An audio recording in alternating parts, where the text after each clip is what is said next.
इच्छा थी कि मुझे द्वारकाधीश जी के मंदिर में लिटाकर मेरे शरीर को उसके बाद कीर्तन करा जाए। तो शिष्य ने कहा भाई अंतिम इच्छा तो पूरी करनी चाहिए, वो भी महाराज अपने गुरुजी हैं।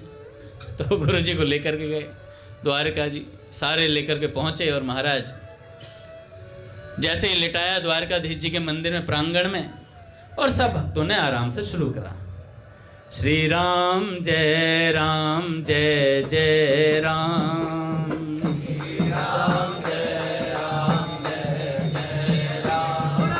श्री राम जय राम जय जय राम, जय जय राम, श्री राम जय राम जय जय राम, जय जय राम, श्री राम जय राम जय जय राम, श्री राम जय राम जय जय राम, श्री राम जय राम जय जय राम, श्री राम जय राम जय जय राम, श्री राम जय राम जय जय राम, श्री राम जय राम जय जय राम। ऐसे धीरे धीरे माहौल बन रहा था महाराज कीर्तन है। श्री राम जय जय राम, श्री राम जय जय राम, श्री राम जय जय राम, श्री राम जय जय राम, श्री राम जय जय राम, श्री राम जय जय राम, श्री राम जय जय राम, ओ श्री राम जय जय राम,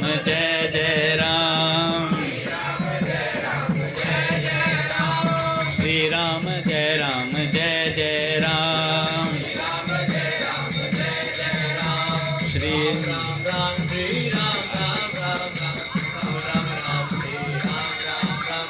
राम राम राम श्री राम राम राम राम राम राम राम श्री राम राम राम।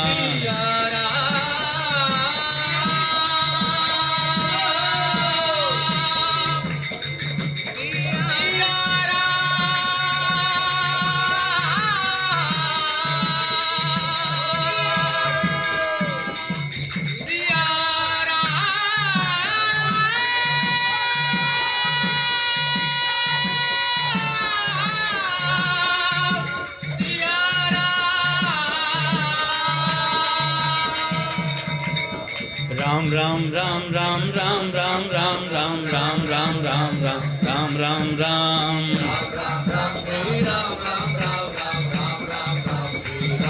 और भैया राम राम का कीर्तन चलते चलते प्रेम भिक्षु जी महाराज खड़े हो गए और करने लगे जोर शोर से कीर्तन। शिष्यों के लगा यार ये क्या हो गया, गुरुजी उठ गए। गुरुजी का तो स्वास्थ्य खराब था। भैया वो स्वास्थ्य खराब इसलिए था कि राम नाम का कीर्तन करना था। कई दिन हो गए थे राम नाम का कीर्तन करे हुए। ऐसे भैया जो भगवत प्राप्त महापुरुष होते हैं, जिनकी नाम में रति हो जाती है, ऐसे हमारे चैतन्य महाप्रभु हुए। एक बार कीर्तन करते करते महापुरुष जी मूर्छित हो गए। मूर्छित हुए और मूर्छित होकर गिर पड़े। तो सबने कहा कि भैया उनके एक प्रिय शिष्य थे, जिन संत से मैंने सुना, उन्होंने नाम नहीं बताया उनका, कि महापुरुष जी के प्रिय परिकर थे। तो उन्होंने कहा कि भैया देखता हूँ। सब लोग रोने लगे वहां बैठकर। महापुरुष जी महाप्रयाण कर गए लगता है। लेकिन महापुरुष जी की ऐसी स्थिति थी ना महाराज कि विलक्षण भाव था। किसी ने कहा कि भैया राम जी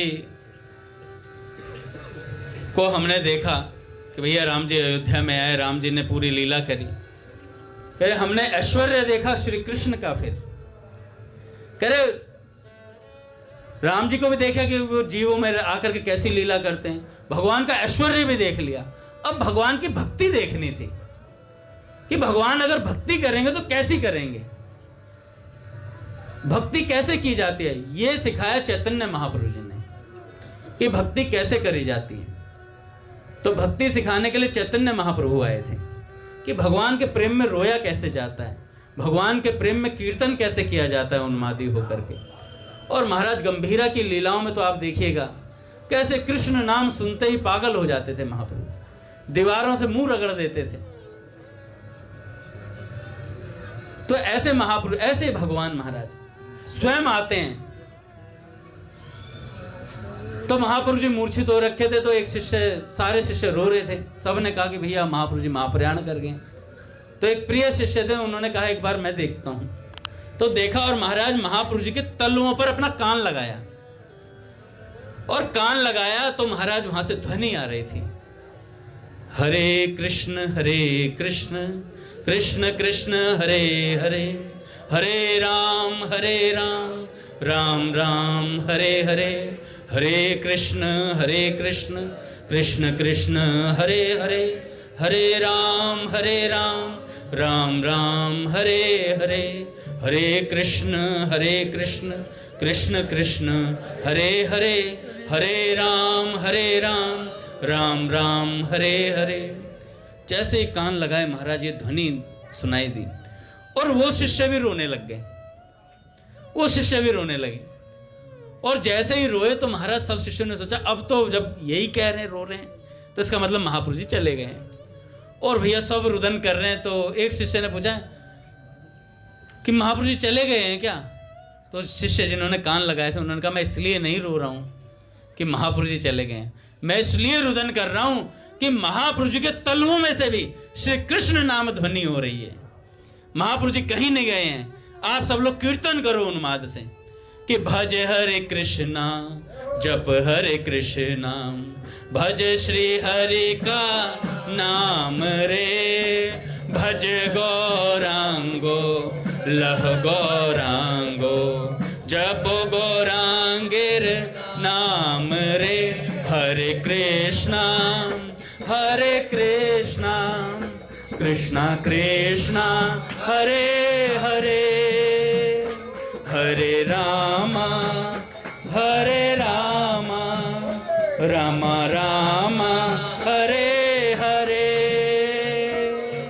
भज गौरांगो लह गौरांगो, जप गौरांगेर नाम रे, भज गौरांगो लह गौरांगो, जप गौरांगेर नाम रे, हरे कृष्णा कृष्णा कृष्णा हरे हरे, हरे रामा रामा रामा हरे हरे, भज गौरांगो लह गौरांगो, जप गौरांगेर। भैया ऐसा भगवान का प्यारा नाम है। एक बार एक पंडित जी थे, और वो पंडित जी बार बार चित्रकूट जाते थे, पर कभी कुछ अनुभव नहीं हुआ था, कभी कुछ अनुभव नहीं हुआ था। तो बार बार चित्रकूट जाते, कामदगिरी की परिक्रमा करते, और हर साल जाते थे, पर कुछ अनुभूति नहीं होती थी। एक बार क्या हुआ, उन्होंने व्यवस्था हुई तो अपनी पत्नी को भी लेकर के गए कि चलो तुम भी अयोध्या की परिक्रमा वहाँ पे लगा लेना, अयोध्या चलेंगे, चित्रकूट चलेंगे, कामदगिरी की परिक्रमा लगवाऊंगा। लेकर के पहुंचे महाराज। जब गए तो परिक्रमा लगाने के लिए रात्रि को निकल रहे थे, तो पत्नी से कहा कि तुम रात्रि को मत जाओ, तुम यहीं पर रहो, मैं जाता हूँ परिक्रमा लगा करके आता हूँ। और कहा कि बैठे बैठे तुम्हें कुछ नहीं करना, सीताराम सीताराम करना है बस, सीताराम सीताराम सीताराम सीताराम सीताराम सीताराम सीताराम सीताराम सीताराम सीताराम सीता, ऐसे करते रहना तुम पूरी रात। तो उन्होंने कहा मुझे कुछ मिलेगा? कह रहे वो तो राम जी जाने, मुझे ही नहीं मिला कुछ आज तक, मैं तो बस आके परिक्रमा लगा के चला जाता हूँ। अब भैया वो रात को परिक्रमा लगा रहे थे, और पत्नी घर पर बैठ करके, जहाँ पर रूम वगैरह लिया हुआ था, वहां पर बैठकर सीताराम कर रही थी। और महाराज जैसे ही वो सीताराम सीताराम करती रही, तो उन्हें दर्शन हुए बाल कृष्ण राम जी के। बाल कृष्ण रूप में राम जी आए धनुष वगैरह लेकर के, और राम जी ने आकर के दर्शन दिया, और दर्शन हुए, पूरा दर्शन प्रॉपर तरीके से उनकी पत्नी को हुआ। सुबह आए पांडे जी, हाँ उनका नाम पांडे जी था, महाराज जी कहते पांडे जी थे। तो सुबह सुबह आए और कहने लगे कि तुमने राम नाम जपा? कह रही हाँ मैंने जपा, और मुझे तो राम जी के दर्शन हुए। वो चौंक गए, महाराज ऐसे कैसे हो गया? हम तो इतने सालों से परिक्रमा लगा रहे हैं, इतने सालों से नाम जप रहे हैं। तो पूज्य मलुकपीठ सरकार कह रहे थे कि भैया ये कृपा कब और किस पर कैसे होती है, इसका कोई नियम नहीं है, इसका कोई नियम नहीं है। और महाराज पांडे जी रुदन करने लगे, तुम्हें कैसे दर्शन? कहने लगा बाल स्वरूप में राम जी आए थे, धनुष हाथ में था, बाण थे, तो ऐसे दर्शन हुए राम जी के। भैया ये जो कृपा है ना भगवान की, ये कभी भी कैसे अनायास बरत जाती है।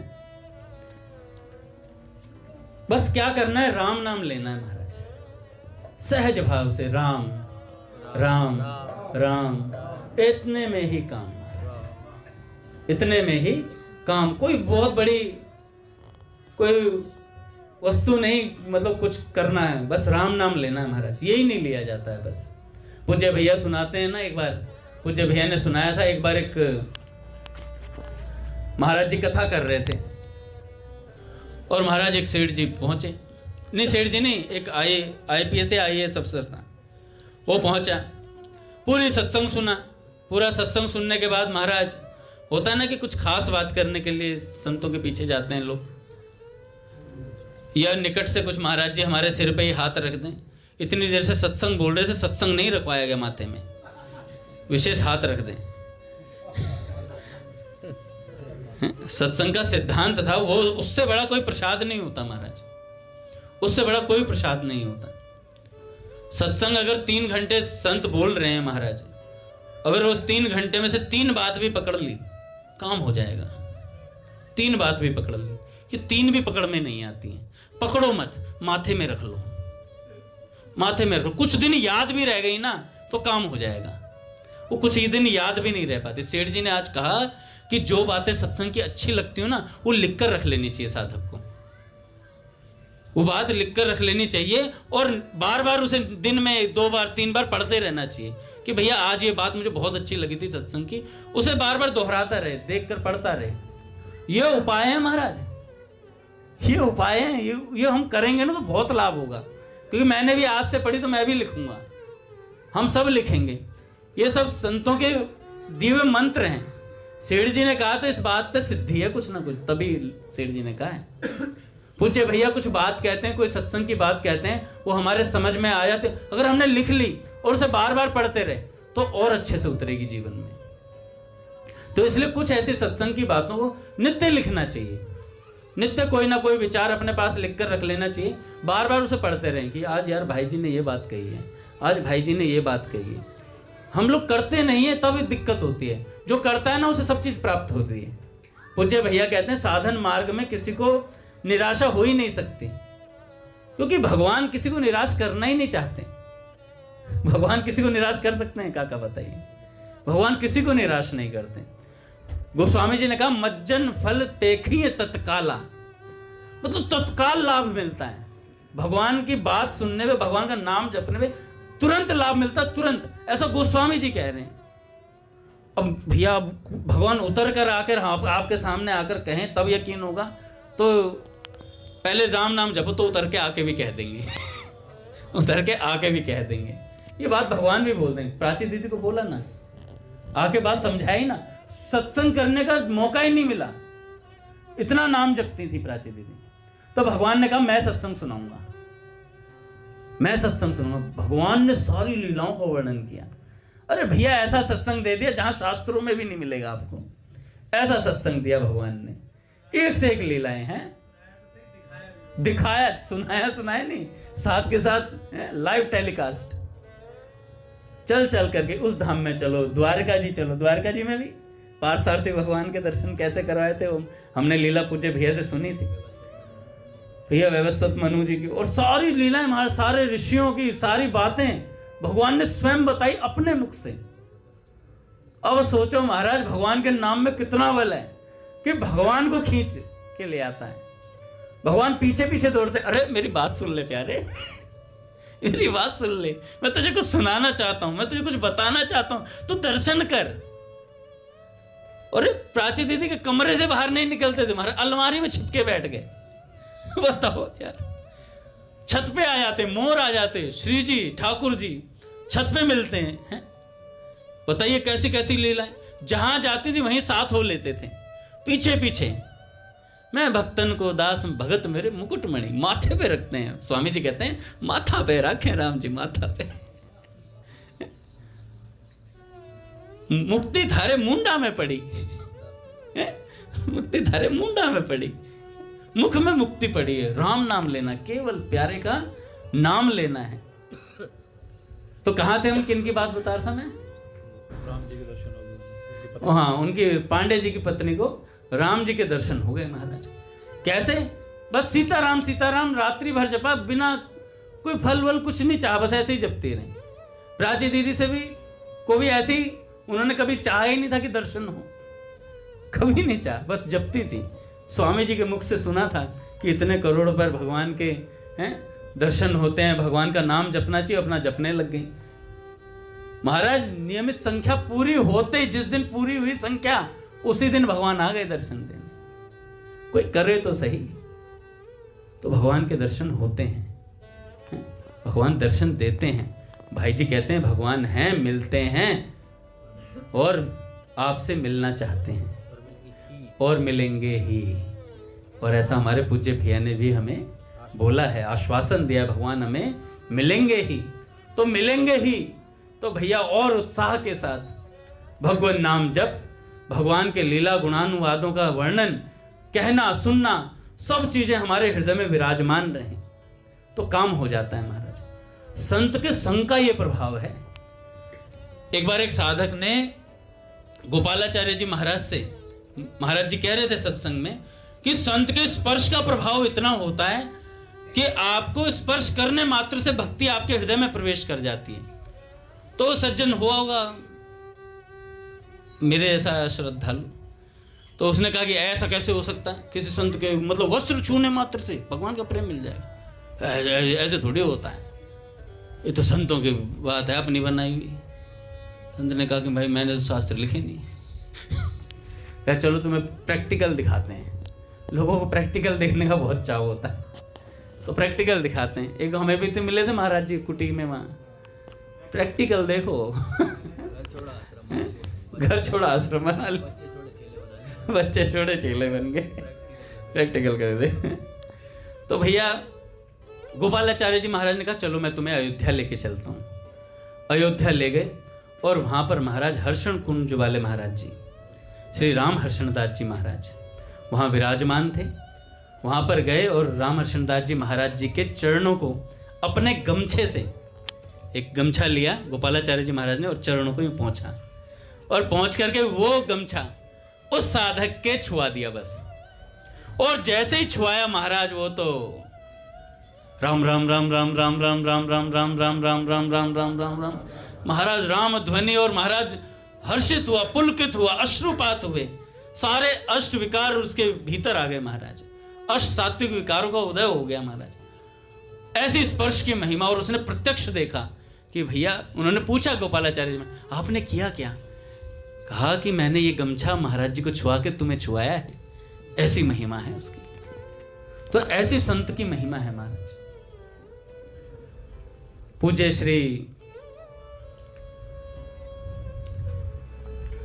हमारे भक्त हुए, मैं उस दिन बता रहा था आपको,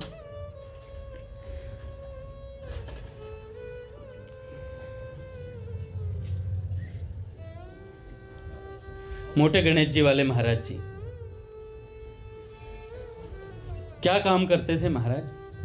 रेलवे में नौकरी करते थे।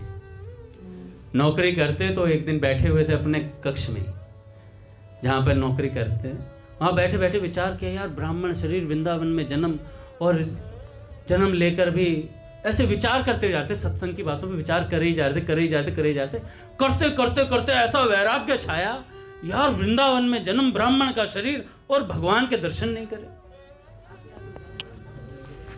हरि बोल। पूज्य भैया आगे क्या? तो जैसे ही ऐसी बात सोची और महाराज तत्काल रेजिग्नेशन लेटर लिखा और महाराज अपने रेलवे अधिकारी को भेज दिया कि महाराज जी अब नहीं आता, महाराज जी अब नहीं आता मैं। और चल दिए महाराज, चल दिए वृंदावन में। अपने घर गए फटाफट और जा करके अपनी पत्नी को सारी जमीन जायदाद के पेपर दे दिए हाथ में और कहा कि अब मैं नहीं आता, अब मैं नहीं आता। तो तुरंत धर्मपत्नी ने पूछा कि मैंने आज तक आपके भजन में विक्षेप किया है? तो महाराज जी ने कहा नहीं, विक्षेप तो नहीं किया। कहा तो फिर साथ में भजन करेंगे, ये पेपर आप ही रखो।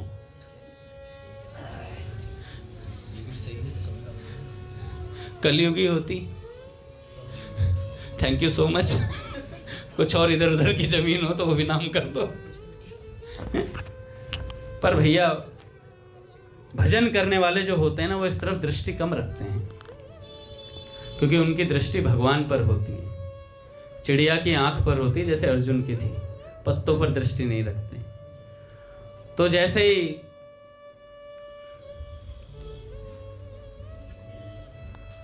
एक दिन एक भक्त कह रहे थे, अंगद जी बिना पैसों की भक्ति भी नहीं होती है। मैंने कहा भाई ये बात हम तो ना कहें कम से कम, क्योंकि हम लोगों ने संतों को सुना है, हम लोगों ने संतों को सुना है।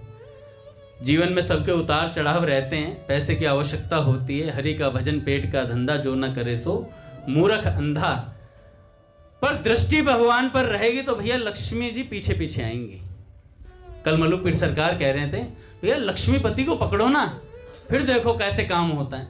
उस दिन महाराज जी आए थे, महाराज जी कह रहे थे कि भैया हरि की भक्ति पहले हरि चिटक देते हैं, सब माल खत्म कर देते हैं।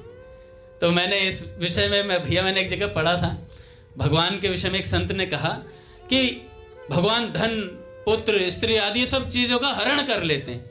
तो महाराज जी ने कहा इनमें आसक्ति का हरण कर लेते हैं भगवान, इनमें आसक्ति का हरण कर लेते हैं भगवान। तो इसलिए कहा गया कि भगवान सब चीजों से पीछा छुड़ा देते हैं, फिर एक केवल भगवान में आसक्ति रहती है और ये सब चीजें पीछे पीछे आती रहती हैं, अपने आप ही आती हैं। महाराज किसी का काम रुकता नहीं है, सब बनता चला जाता है। तो कहां था मैं? उनको पत्नी को पेपर दिए तो पत्नी ने कहा भाई मैं भी भजन करूंगी साथ में। तो उन्होंने कहा ठीक है, इससे बढ़िया तो बात कोई हो ही नहीं सकती, चलो भजन करते हैं। और महाराज क्या करते थे, दोनों वृंदावन आ गए। कई साधकों को इन्होंने भगवान के दर्शन भी कराए, ऐसी सिद्धि मिल गई थी। महाराज निरंतर भजन करते थे। एक दिन जो व्रत करते हैं ना महाराज, बहुत ज्यादा व्रत किया करते थे। एक दिन उन्होंने भरत व्रत किया, मतलब भरत जी के तरीके से रहने का। और महाराज आसन पर बैठे मानस जी का पाठ कर रहे थे।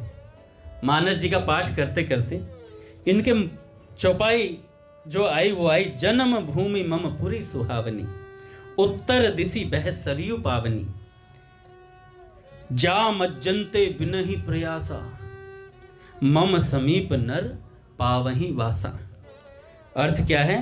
यह सुहावनी अयोध्यापुरी मेरी जन्मभूमि है।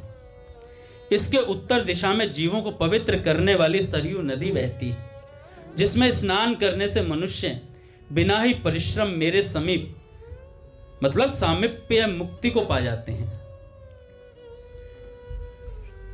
ऐसे भाव से उन्होंने सोचा कि भैया ये तो सरयू जी में स्नान करने मात्र से राम जी के साथ में वास मिलेगा, इससे अच्छी तो कोई बात है ही नहीं। और महाराज आसन पर बैठे बैठे मानसी सेवा से अयोध्या जी पहुंच गए। मानसी सेवा से अयोध्या जी पहुंचे और जाकर के सरयू जी के तट पर पहुंच गए कि भैया सरयू जी में स्नान कर। देखा तो महाराज सरयू जी में राम जी, लक्ष्मण जी, भरत जी, शत्रुघ्न जी, चारों भैया स्नान कर रहे हैं। और केली कर रहे हैं क्या? एक दूसरे पर जल डाल रहे हैं, एक दूसरे पर जल डाल रहे हैं। और महाराज जाकर के मोटे गणेश जी वाले महाराज जी भी भीतर गए और महाराज राम जी के साथ वो जल केली करी, राम जी के साथ खेले, चारों भैयाओं के साथ। और वहां से दर्शन करके फिर वापस मानसी में वापस आए तो पूरे कपड़े भीगे हुए थे, आसन भी भीगा हुआ था, आसन भी भीगा हुआ था। तो उनकी पत्नी ने पूछा कि आप भीग कैसे गए? कहने लगे सच बताऊं, अयोध्या गया था। ये चौपाई पढ़ी, मैंने कहा जाम अज्जंत बिनहि प्रयासा मम समीप पावही नरवासा। ओ भैया, इतनी सुनते ही मैं तो अयोध्या जी चला गया और वहां स्नान करके आ रहा हूँ। राम जी के साथ खेले भाई, आज तो राम जी के साथ खेल करके आ रहे हैं। भैया संत ना मानसी में ही खेल जाते हैं सारा काम। श्री हरे राम बाबा वो आते हैं, नवरात्रे आते हैं, रामनवमी आती है। तो रामनवमी आते तो एक दिन क्या हुआ कि वैसे तो महाराज जी जल्दी उठ जाते थे, लेकिन सिद्धावस्था की बात है, सिद्धावस्था में अपना मानसी में रहते थे। रामनवमी का दिन था, उस दिन महाराज जी 9 बज गए सो ही रहे हैं, 9 बज गए सो ही रहे हैं। तो मलुकपीठ सरकार कह रहे कि हम सेवा में रहते थे, तो और महाराज जी तो हरिराम बाबा तो गालियां भी दे देते थे। तो पूज्य गणेशदास भक्तमाली जी महाराज कहते थे, अरे भैया सिद्धावस्था में इनकी गाली भी तुम्हारा कल्याण करेगी, चिंता मत करो डुंडा। तो ऐसी बात बोली तो महाराज 9 बज गए थे, तो मलुकपीठ सरकार गए उठाने, महाराज जी देखिए रामनवमी है और बाबा सो रहे हैं अभी भी 9 बजे, ये कोई समय होता है। तो भक्तमाली जी महाराज ने कहा, अरे तुम संतों की लीलाओं को समझते नहीं हो, अभी आएंगे तो थोड़ी देर बाद पता चलेगा। और महाराज हरिराम बाबा आए तो बाबा से पूछा कि बाबा आज तो लेट है गए, कहाँ लीला में थे? कह रहे अरे अयोध्या चले गए थे, रामनवमी है ना आज, तो अयोध्या चले गए थे, तो वहाँ पर राम राज्याभिषेक वगैरह था और सारी लीला, और फिर हम सरयू जी में स्नान करने लगे। ओ भैया मलुकपीठ सरकार कह रहे, हमें लगा फेंक रहे हैं, हमें लगा कि भैया ऐसे कैसे अयोध्या जी हुए, पता कैसे चले, पता कैसे चले भाई अयोध्या होकर के आए? तो कुछ दिनों बाद वहां से अयोध्या से 5-6 दिन बाद एक ये देखा, ये बताइए महाराज, कोई बालक था जो डूब गया। जौनपुर से एक बूढ़ी माता जी आई थी, वो डूब गई थी। तो ये बात उन्होंने वहीं बैठे बैठे बता दी। तब महाराज जी को यकीन हुआ कि भैया ये संत खेले खिलाए घूम रहे हैं, इनकी निद्रा भी समाधि होती है, हमारी तो कही हुई समाधि होती है। हम तो कह देते हैं जैसे मान लो रामकृष्ण प्रभु सो रहे हैं, नहीं रामकृष्ण प्रभु तो सोते ही नहीं बेचारे, ये तो दिन में इसलिए सोते हैं भैया की सेवा में रहते हैं। कहानी मेरे जैसों की है, तो पूरी रात सोते हैं और उसके बाद दिन में फिर सैटरडे संडे होता था, हाथ मत लगा देना मेरे कोई नहीं, जैसे मेरे जैसे जो व्यक्ति होते हैं वैसे सैटरडे संडे होता है ना, सैटरडे संडे में कोई काम नहीं करेंगे घर का, हाथ मत लगाना। मैं 5 दिन पागल हुआ काम करा मैंने, अच्छा 5वें दिन भी सोया ही था आदमी। मतलब कुछ खा, मैं जानता हूं भैया कितना काम रहता है, और जिसको काम रहता है वो अपनी खुद जानता है, मैं अपनी बता रहा हूं। 5वें दिन ऑफिस गया था, ऑफिस गया था, ऑफिस में करा कुछ नहीं, 1 घंटा काम करा और बाकी टाइम अपना चेयर पे, आहा क्या मजा। घर में ठंड लगती है, यहाँ हीटर चल रहा है ऑफिस में, ऑफिस वालों को पैसा लग रहा है, बढ़िया से 5 दिन गए। उसके बाद सैटरडे घर वालों पे एहसान, सैटरडे संडे मुझे उठा मत देना, कंबल से बाहर नहीं निकलूंगा मैं, रस्सी से मुझे बांध दो, अगर मेरा मन भी करे तो मैं निकल ना पाऊं। हैं किसका खाए बे? ओहो, खाने का ऑर्डर और अलग है। उद्धव जी माँ, अच्छा हाँ मैं भी देता हूँ सुबह से। आज मैं घर पे ही हूँ और कंबल से बाहर नहीं निकलूंगा, ये इतने टाइम पे मिल जाने चाहिए हैं? मिल जाते हैं भैया। देखो भैया सबको अपना अपना पता है किसको मिलता है किसको नहीं मिलता, ठीक है। जिसको मिल जाता है उसको बहुत अच्छा है। नहीं, गृहस्थी बिगड़ नहीं सकती क्योंकि राम जी की गृहस्थी है ना। राम जी की चिड़िया, राम जी का खेत। लो भैया आनंद, जितना मिल रहा है उतना लेते रहो आनंद। तो मैं कहाँ था फिर बताओ? उड़े ये वो सिद्ध कहाँ कहाँ खेलते हैं हमें पता नहीं होता है। तो ऐसे ही महाराज जी, एक बार क्या हुआ कि पूज्य महाराज जी मिलने हैं, भक्तमाली जी महाराज जी, तो लेटे हुए थे खाट पर। तो खाट पर लेटे लेटे तो महाराज जी आकर के बैठे, महाराज जी ने स्थान दिया। तो महाराज जी ने कहा कि महाराज जी स्वास्थ्य कैसा है? महाराज जी स्वास्थ्य कैसा है? कह रहे स्वास्थ्य की मत पूछो, एकदम स्वस्थ हूं मैं। जिस जगह तुम खाट पर बैठे हो ना चारपाई पे, उसी जगह तुम्हारे आने से पहले गोस्वामी तुलसीदास जी महाराज सत्संग कर रहे थे मुझसे। ऐसी स्थिति थी महाराज, ऐसी स्थिति थी। क्या हुआ जी? तो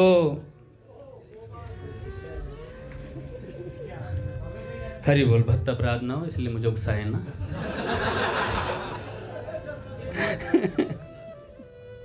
स्वाके समझ तो हम गई हैं।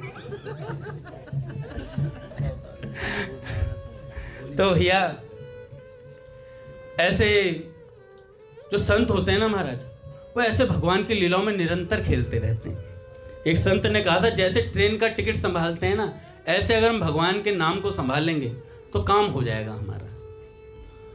ट्रेन के टिकट संभालते ना, अरे कहीं टीटी पकड़ के पीट दे, कुछ ये कर दे वो कर दे, पिटाई हो जाएगी, हम पहुंच नहीं पाएंगे गोरखपुर, राधाष्टमी पहुंचना है। तो ट्रेन का टिकट बाल बाल संभाला जाता है, चैतन्य प्रभु को ढूंढा जाता है सारे डब्बों में टिकट के लिए। भैया महाप्रभु जी कहाँ टिकट लेके घूम रहे हैं। तो ऐसे अगर हम भगवान के नाम को संभालेंगे तो काम हो जाएगा।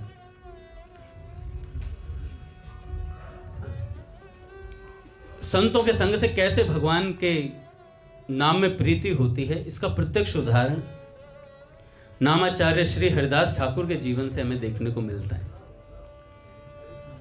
महापुरुष जी के उसमें भी एक प्रसंग आता है ना कि एक सज्जन थे, एक साधक थे, वो भगवान का नाम लेते थे। अच्छा, एक सेठ जी की बात याद आ गई मुझे इसी से, नाम से। एक बार एक सेठ जी थे, बहुत कम समय मिलता था, जैसे हमें कम मिलता है। तो सेठ जी तो बहुत कम समय मिलता था, राम नाम ले नहीं पाते थे। और सेठ जी के घर पे एक संत आए, तो संत ने कहा कि भैया क्या बात है, क्या राम नाम लेते हो? दोनों ने कहा तुम ऐसा करो, संत भगवान से बोला कि आप ऐसा करो, हमारे घर रहो, तब तुम्हें पता चलेगा कि भगवान का नाम हम क्यों नहीं ले पाते हैं। तो संत ने कहा कि भाई प्रैक्टिकल देख ही लेते हैं। तो सेठ के घर पे रुके और महाराज देखा तो सेठ जी तो पूरे दिन भैया हिसाब किताब में ये करो और वो करो, फलाना ढिमका, और रात्रि तक सेठ जी को समय नहीं मिलता था। संत 2 दिन रुके, संत ने देखा कि भाई ये तो वाकई में बहुत व्यस्त है। मेरे घर अगर संत आ जाएं और वो देखे कि भाई ये राम नाम क्यों नहीं ले पाता है, तो पहले तो पीटेंगे मुझे। पूज्य भैया आ गए महाराज। श्री राम जय जय राम, जय राम जय राम। चंद्र भगवान की, भाई जी बाबा की। बोले श्री भक्तवत्सल भगवान की जय। पूज्य श्री भाई जी महाराज की जय। पूज्य श्री राधा बाबा की जय। पूज्य मैया की जय। अपने प्यारे भैया की जय। पूज्य दादा की जय। भक्तवत्सल भगवान।